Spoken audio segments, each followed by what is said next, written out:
ISIS claiming a responsibility for the deadliest mass shooting in U.S. history. These attacks raising questions on the best method to combat terrorism, in particular ISIS.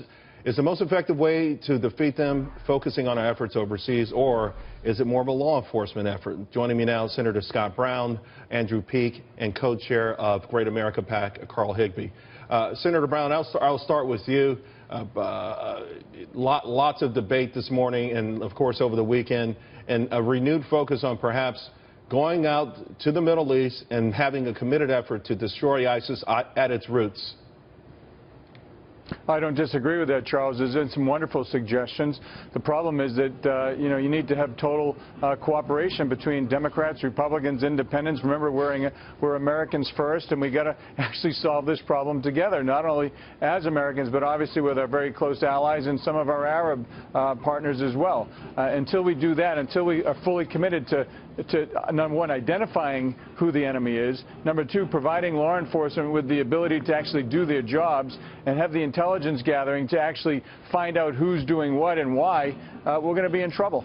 Yeah, but here's the thing, though, Andrew. In a lot of polls, people want us to go out there and eradicate ISIS abroad. It's just that when you start to get into the minutia of it, hey, would you do it? And, of course, the millennials are saying no, and you get a lot of people who remember Vietnam coming into the living room. But ultimately, even though it's an ideology, the caliphate aspect of it would be a lot harder to argue if we annihilated them over there, wouldn't it?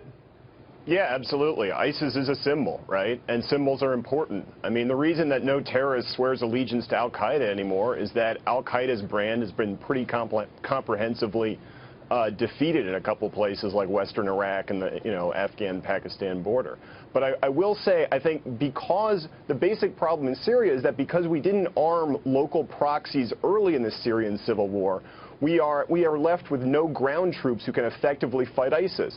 And even though Americans want to defeat it and want to put it to bed, there's really no call, there's no hue and cry across the political spectrum for sending U.S. ground forces en masse into Iraq and Syria. And yet, we know, Carl, that they've hunkered down there. We know where their de facto headquarters is in Syria. We know that they use Christians as targets, as human shields, rather, and that they will continue to operate almost despite the bombings, right, until something is done to really force them out. Yeah.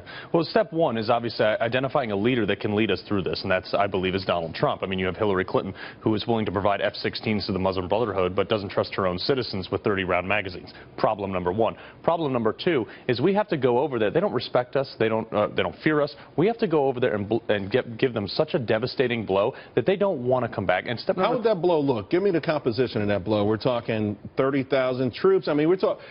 Is it similar to what Colin Powell, the Powell Doctrine? When you go in with a massive, right, overwhelming force, you crush the enemy, and then you get the hell out of there.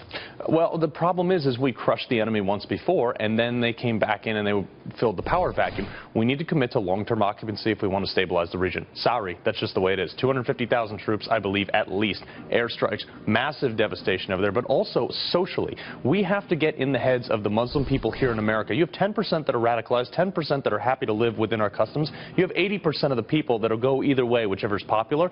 That's the problem. We have to get in their head and bring them over to our side, much like CARE came out the other day, which, look, I don't have a lot of good things to say about Islam, but CARE did come out and speak against this, which is a start, and we need to get more of that. So a step in the right direction. All right, gentlemen, we'll be bringing you back.